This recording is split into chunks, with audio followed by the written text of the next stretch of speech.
Annie Genevard, bonjour. Bonjour. Et bienvenue. Bon, les vacances, c'est pas tout de suite pour les parlementaires. Il y a une session extraordinaire qui vient de commencer avec aujourd'hui le discours de politique générale d'Elisabeth Borne. Qu'en attendez-vous? Qu'en espérez-vous? Écoutez, j'attends, comme tous les députés, qu'elle nous précise exactement dans quel état d'esprit elle aborde ce moment particulier. On va voir un peu la femme qu'elle est, parce qu'au fond, elle a été ministre, mais nous ne la connaissons pas énormément. Donc, un discours de politique générale, ça révèle aussi une personne. Et puis, elle va nous dire aussi comment elle envisage son travail avec les parlementaires. Un discours de la méthode, c'est ce que vous attendez. Un discours de la méthode. On sait aujourd'hui qu'on a une situation politique inédite qui va obliger à sortir des chemins habituels. Donc comment va-t-elle procéder? Dans quel état d'esprit est-elle? Voilà. On vous sent plutôt à l'écoute plutôt que d'avoir envie de mettre le charivari, alors que d'autres groupes, on pense à la France Insoumise, ont promis un accueil tonitruant. Alors moi, je considère qu'il faut éviter, c'est une femme à Matignon, ça n'est pas si fréquent, et je trouverais indécent qu'on ait à son égard un comportement plus chahuteur qu'on a pu l'avoir dans le passé avec d'autres, avec un Jean Castex ou avec un Édouard Philippe. Je trouverais ça vraiment désagréable. En plus, on a envie de savoir ce qu'elle a à nous dire, donc je pense pas. Il y aura de la protestation sur nos rangs, peut-être, il y en a toujours, mais on n'y arrive pas avec l'objectif de faire le chahut et d'empêcher l'expression, non. Alors, tout comme Georges Pompidou, Maurice Couve de Murville, Pierre Messmer, c'est-à-dire des premiers ministres gaullistes comme vous, eh bien, elle ne va pas engager la responsabilité de son gouvernement. C'est une logique institutionnelle, elle procède de la volonté présidentielle. Oui, alors évidemment, certains y voient une forme de fragilité, mais la fragilité, elle est du côté de la majorité relative. C'est une situation qui s'est déjà produite dans le passé, mais qui la met objectivement devant une situation difficile. Elle a essayé de décompter sur qui elle pouvait compter, elle n'y arrive pas. D'autant qu'il va manquer des députés, puisque les suppléants des députés nommés ministres ne siègent pas avant un mois. Ne siégeront pas. Donc la tâche pour elle est impossible de recueillir suffisamment de votes pour obtenir la confiance du Parlement. Donc elle est obligée, c'est objectivement une fragilité pour elle, mais ça s'en serait une plus grande probablement si elle engageait la confiance et qu'elle ne l'obtienne pas. Un vote kamikaze, oui. Donc voilà. Est-ce que les LR ne devraient pas déposer une motion de censure, puisqu'il n'y a pas de vote de confiance, ne serait-ce que pour faire face à la motion de censure déposée par la NUPES ? Non, je crois que cette hypothèse n'a même pas été envisagée parce que une motion de censure, c'est dans l'objectif de faire tomber le gouvernement. C'est la raison pour laquelle on ne votera pas la motion de censure de NUPES. Alors, déposer notre propre motion de censure signifierait qu'on aurait l'occasion de s'exprimer longuement sur le sujet, mais c'est pas tout à fait la philosophie qui est la nôtre. Nous envisageons ce quinquennat non pas dans une attitude de réaction comme elle a pu être sous la précédente mandature. Sous la précédente mandature, le président avait la majorité absolue. Il pouvait donc décider de ce qu'il voulait et il nous a très peu écoutés. 80% de nos propositions ont été retoquées. Donc c'est difficile de prendre la main tendue après avoir été si maltraité. Donc vous attendez des preuves de bonne volonté. Cette fois-ci, c'est un peu différent. On a la possibilité, étant donné la relativité de la majorité, de faire avancer nos vues, d'obtenir ce que nous voulons en matière d'équilibre budgétaire, en matière de prise en compte de certaines problématiques sociales, en matière de sécurité, de lutte contre l'immigration. Là, c'est pas seulement on prend ou on prend pas, c'est on veut faire avancer nos positions et c'est tout à fait différent. Vous sentez déjà une écoute différente de la part des ministres concernés par ces sujets ? Écoutez, ou c'est trop tôt? Ils y sont contraints. Ils affichent une volonté de dialogue. Maintenant, elle sera à mettre à l'épreuve des faits. La situation, on verra comment elle évolue.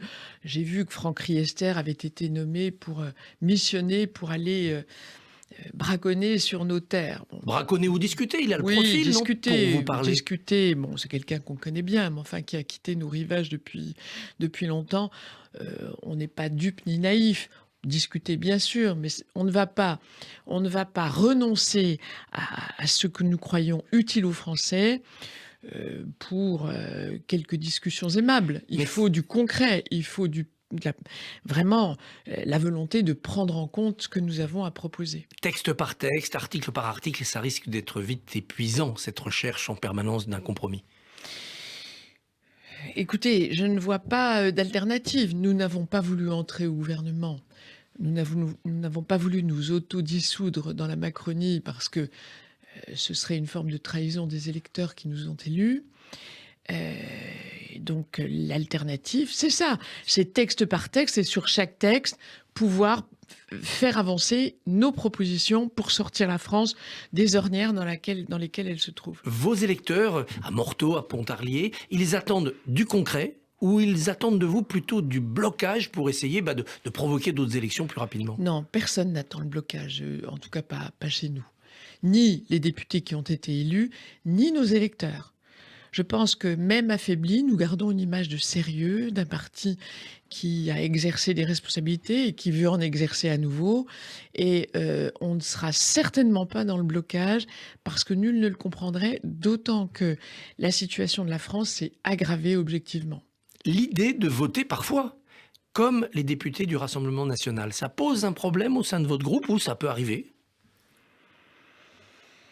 Moi, je considère que on a suffisamment de matière en nous-mêmes pour porter nos propres amendements. Sans prêter attention à ce que font les voisins.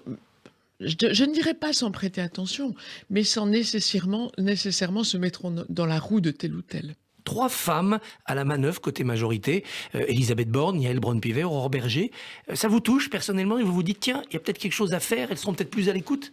Alors moi je pense que c'est une bonne chose quand les femmes conquièrent des responsabilités. Vous savez, il en est du domaine politique comme d'autres. Les femmes ont parfois conquis la parité, elles ont encore à conquérir la légitimité et pour ça il faut qu'elles exercent des responsabilités. Ça peut être un atout, ça, justement, de chercher une légitimité en montrant que ça marche. Oui, tout à fait. Elles seront jugées aussi. On ne va pas avoir une indulgence particulière parce que ce sont des femmes. Mais le fait que femmes, elles exercent des responsabilités, ça a incontestablement une signification sociologique d'une évolution qui est quand même intéressante. Le pouvoir d'achat, c'est le premier chantier, évidemment. Un chèque carburant pour ceux qui gagnent moins, environ 2 600 € par mois. C'est une bonne piste, couvre le gouvernement? Alors, ça inspire 2 remarques à nos yeux. D'abord, la politique du chéquier, elle a ses limites. On prélève beaucoup, on taxe beaucoup, on impose beaucoup et on rend sous forme de chèques ponctuels. C'est une logique qui a montré ses limites d'une part et qui d'autre part ne traite pas structurellement le problème de la France, très dépensière, très taxatrice, je ne sais pas comment on peut le dire. Taxophile, oui. Taxophile, taxomaniaque même. Oui. Et donc, nous voulons inverser cette stratégie qui nous emmène droit dans le mur. Il faut moins prélever. Il faut laisser davantage de liberté. C'est la raison pour laquelle nous faisons des propositions qui n'excluent pas la solidarité. Nous voulons diminuer la CSG qui a été augmentée au début du quinquennat précédent. Sur les retraités, pour les notamment. retraités, pour les indépendants. Nous voulons aller vers la déconjugalisation de l'allocation adulte handicapé, mais nous voulons aussi redonner de la liberté, faire que le travail soit à nouveau mieux considéré. Vous n'imaginez pas, Christophe Barbier, la situation des entreprises dans notre pays. C'est un cri de désespoir partout en France. Nous ne trouvons pas de main-d'œuvre. Nous ne trouvons pas de main-d'œuvre. Donc, moi, je crois qu'il y a vraiment quelque chose à faire dans notre pays pour revaloriser le travail. Il est là le gain de pouvoir d'achat vertueux. Est-ce que vous proposeriez d'augmenter d'un côté les salaires nets en baissant les charges sociales, mais de l'autre peut-être de freiner certaines allocations pour inciter les gens à reprendre un travail?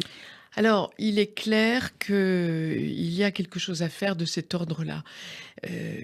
La générosité publique, la solidarité nationale doit s'exercer pour pour lesquels il ne peut pas y avoir d'autres solutions. Il y a des gens qui sont définitivement éloignés de l'emploi, qui ne peuvent pas y revenir, ou qui sont trop âgés, ou Selon des les aides. circonstances particulières. Mais les autres? Mais il y a beaucoup d'autres personnes qui pourraient revenir à l'emploi et qu'un système trop généreux ou trop mal ajusté ne convainc pas de revenir à l'emploi.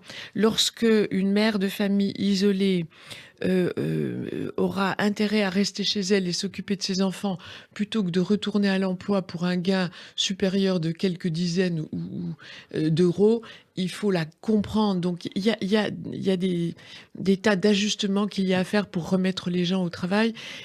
Ça, c'est un impératif. Il en va de la survie de certaines branches économiques.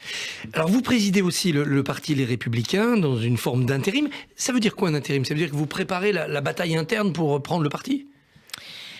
Alors l'intérim, ça veut dire d'abord, c'est quelque chose qui est statutaire. Le président en titre qui a été élu a démissionné, Christian Jacob, pour des raisons personnelles. Il quitte la politique. Étant la vice-présidente déléguée, je prends les rênes et nous allons avoir des élections pour élire un président. Quand et sous quelle forme? Alors, sous la forme d'un congrès qui aura lieu à l'automne, enfin avant la fin de l'année. Et ce sera l'occasion de choisir une ligne idéologique. Où est le centre de gravité aujourd'hui des Républicains? Il est chiracien, sarkozyste, wauquieziste, perdu? Il est, je crois, dans la capacité que nous aurons à trouver quelqu'un qui incarne toutes ces sensibilités qui ont toujours existé chez nous. Donc plutôt un rassembleur qu'un champion pour 2027. Non, plutôt un champion pour 2027, susceptible de rassembler. Rassembler et entraîner. Rassembler, entraîner et puis faire cette espèce de synthèse. Dans l'ADN de la droite, qui est l'héritière du gaullisme, il y a à la fois une grande sensibilité sociale. On le sait, le général de Gaulle a mis en place des instances, des institutions qui perdurent encore dans notre pays. Ce n'était pas le libéralisme débridé qui fait fi des réalités humaines, pas du tout. Et puis en même temps, il y a la liberté, la responsabilité individuelle, l'ordre, l'autorité publique. Il y a tout ça dans notre famille politique. Moi, ça n'aurait aucun sens de sommer quiconque de choisir entre l'un ou l'autre. Et votre travail, c'est de dire aux électeurs de droite: revenez de la Macronie ou revenez du lepénisme? Alors, il faut qu'on puisse redégager complètement un espace. Cet espace, il existe. On nous a dit mort je ne sais combien de fois. Bon, certes, nous sommes moins nombreux à l'Assemblée nationale, mais nous avons une soixantaine de députés qui constituent un groupe susceptible de développer des stratégies, de proposer des choses. Voilà. La droite, c'est pas Édouard Philippe, donc. Elle est chez vous. Mais écoutez, la droite, elle est chez nous parce que Édouard Philippe, il a appliqué une politique dans laquelle nous ne nous sommes pas reconnus. Moins de sécurité, plus d'impôts, plus de... Voilà, non, on ne s'est pas reconnu dans cette politique-là. Annie Genevard, merci. Bonne journée. Merci à vous.